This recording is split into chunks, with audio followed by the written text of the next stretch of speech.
시청자 여러분, JTBC 뉴스룸을 시작하겠습니다. 대통령 선거 사전투표가 조금 전인 저녁 6시에 마감됐습니다. 오후 5시 기준 투표율은 32.95%로 역대 최고 투표율에 육박한 데다 최단 시간 투표자 1,000만 명 기록을 세운 뜨거운 선거 열기입니다. 하지만 그 열기만큼이나 말도 많고 탈도 많았습니다. 남편 신분증으로 2번 투표를 하려던 선거사무원이 긴급 체포됐고 부정선거를 잡아내겠다며 선관위 건물에 무단 침입한 사람들도 붙잡혔습니다. 여기에 지난 총선 때 수거되지 않은 투표용지가 투표함에서 발견돼 선관위가 관리를 소홀히 했다는 지적도 나옵니다.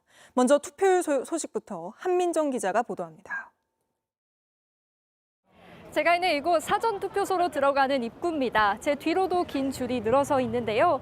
이곳에 점심시간 틈을 내서 직장인을 비롯해서 가족, 친구 등이 함께 투표에 참여했습니다. 나라가 어려우니까 한 표를 던져서 좋은 나라 만들려고 와이프하고 눈이 먹고. 오늘 서울의 낮 기온은 29도로 봄볕 더위 속에서 시민들은 양산을 들거나 손선풍기를 들었습니다.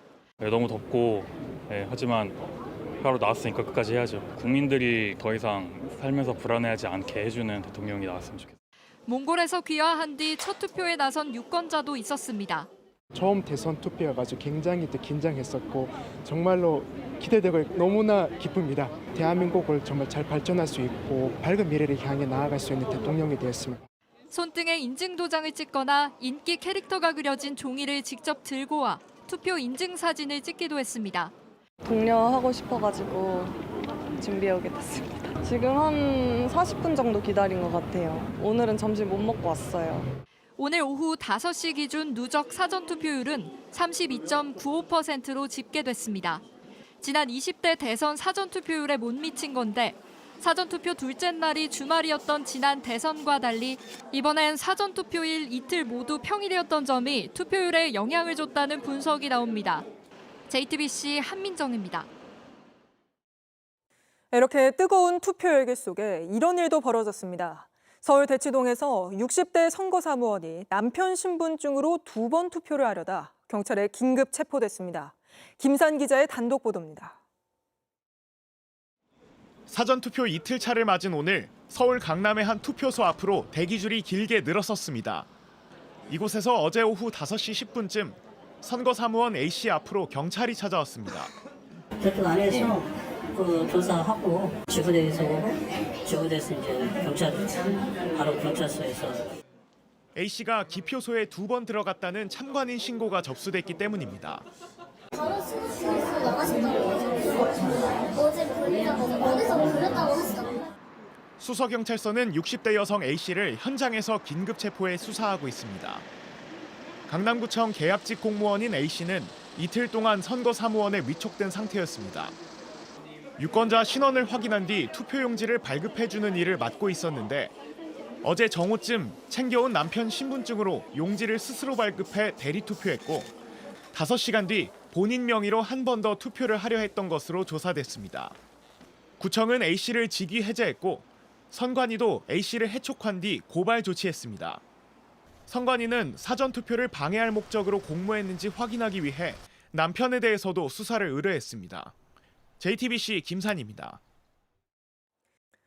선관위가 더 철저하게 투표 관리를 하는 것도 필요하지만 근거 없는 음모론을 퍼뜨리며 의도적으로 선거 시스템을 흔들어서도 안 됩니다. 선거제 자체가 흔들릴 수 있기 때문입니다. 그런데 어젯밤 자신들이 직접 부정선거를 감시하겠다며 선관위 건물에 무단 침입까지 한 사람들이 줄줄이 체포됐습니다. 양빈현 기자입니다. 어젯밤 늦은 시각, 모자를 눌러 쓴 남녀가 어디론가 걸어갑니다. 건물 안으로 들어와 엘리베이터를 탄 두 사람은 6층에 도착하자 함께 내립니다. 서울 구로구 선거관리위원회 사무실이 있는 곳입니다. 직원들이 퇴근하고 없는 사이 선관위 건물에 무단으로 침입한 겁니다. 저희가 없을 때 발생한 상황이고요. 저희가 신고를 한 것도 아니고 외부에서 누가 건물에 들어간다라고 신고가 들어가서. 서울 구로경찰서는 침입 4시간 뒤 선관위 건물로 누군가 진입했다는 신고를 받고 현장으로 출동했습니다. 현장에서 6층 선관위 사무실 앞에 누워있는 50대 남성과 60대 여성을 발견했습니다. 건조물 침입 혐의로 현행범 체포된 두 사람은 경찰 조사에서 사전 투표함을 지키려 했다고 이유를 밝혔습니다. 하지만 이들이 검거된 6층엔 사전 투표함이 없었던 것으로 파악됐습니다. 사전투표함은 7층에 보관이 되어 있고요. 7층에 침입 흔적 같은 건 없습니다. 경남 하동에선 배관을 통해 선관위 건물에 침입한 30대 남성 A씨가 경찰에 붙잡혔습니다. A씨는 어제 오후 9시 40분쯤 선관위 건물의 뒤쪽 배관을 타고 2층 테라스로 올라갔습니다. 그곳에서 출입문을 열고 내부로 들어가려다 경보음이 울리자 도망쳤습니다. 사설경비 업체의 신고를 받고 출동한 경찰은 침입 후 약 1시간 뒤 A씨를 현행범 체포했습니다. A씨는 경찰 조사에서 부정선거를 막으려 했다고 진술했는데 황교안 무소속 후보가 이끄는 부정선거 부패 방지대 소속인 것으로 파악됐습니다. JTBC 양빈현입니다. 네, 다음 소식입니다. 내란 수사의 핵심 증거로 지목되는 경호처의 비화폰 서버 자료를 경찰에 이어서 검찰도 확보하고 있습니다. 특히 경호처가 먼저 나서서 자료를 가져가라고 제안했다는 게 검찰 설명입니다. 압수수색을 막았던 김건희 라인 김성훈 전 차장이 물러나자 경호처가 수사에 협조하고 나선 겁니다. 박병현 기자의 단독 보도입니다. 12.3 내란 사태 수사를 위해 대통령실 압수수색에 나설 때마다 경찰은 번번이 경호처에 가로막혔습니다. 심지어 윤석열 전 대통령이 파면된 뒤에도 경호처는 수사에 협조적이지 않았습니다. 하지만 지난 4월 21일 경호처를 장악하던 김성훈 전 차장이 자리에서 물러나면서부터 상황이 달라졌습니다. 입장을 바꿔 관련 자료들을 적극적으로 경찰에 제출하기로 한 겁니다. 그리고 어제부터 비화폰 서버 자료를 경찰에 넘기고 있습니다. 검찰도 경찰처럼 경호처로부터 자료 확보 작업을 진행하고 있습니다. JTBC 취재 결과 검찰은 경호처가 지난 28일 비화폰 서버 자료 등을 이미 제출하는 데 필요한 공문을 요청해왔다는 입장입니다. 특히 새 정부가 들어서면 시스템 정비 과정에서 자료 유실이 있을 수 있다는 취지의 설명까지 했다는 겁니다. 경찰과 함께 검찰도 비화폰 서버 자료를 받을 수 있도록 제출 일정과 장소까지 안내한 것으로 알려졌습니다.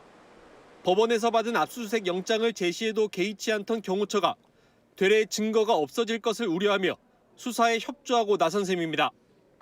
윤 전 대통령의 최측근인 김 전 차장이 물러나면서 경호처가 빠르게 태도를 바꾼 게 아니냐는 분석이 나옵니다. 경찰과 검찰은 어제에 이어 오늘도 경호처의 비화폰 서버 자료를 확보하기 위한 작업을 진행하고 있습니다.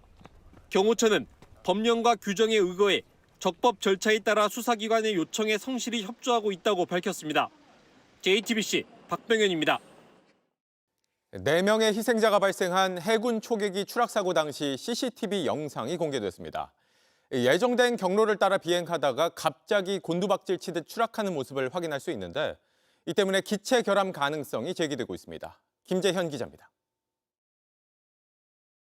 해군이 오늘 공개한 P3CK 초계기 추락 당시 CCTV 영상입니다.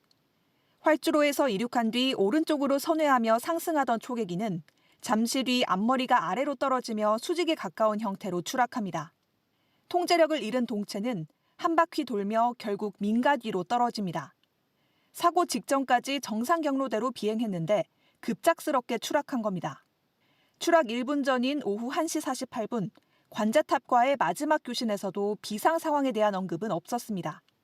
군 관계자는 이륙했고 활주로 중심으로 도는 정주 비행에 들어가겠다는 허가 교신이 일상적으로 이루어졌다고 설명했습니다.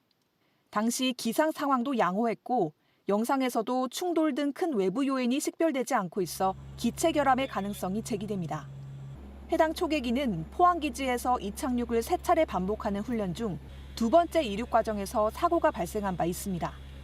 군은 오늘 현장에서 조종사들 간 대화가 녹음된 장치를 회수했고 관제탑 항적 자료와 기체 잔해 등을 통해 원인을 조사 중입니다. 사고 원인을 조사 중에 있으며 사고 기종인 P3 해상 초계기는 비행을 중단 조치했습니다. 다만 해당 기체에는 항적이나 속도, 고도 등의 정보가 담긴 비행 정보 저장 장치가 없어 사고 조사엔 다소 제한이 있을 거라는 게 군의 설명입니다. JTBC 김재현입니다. JTBC 뉴스를 시청해 주셔서 고맙습니다. 저희는 저녁 6시 30분 뉴스룸에서 뵙겠습니다.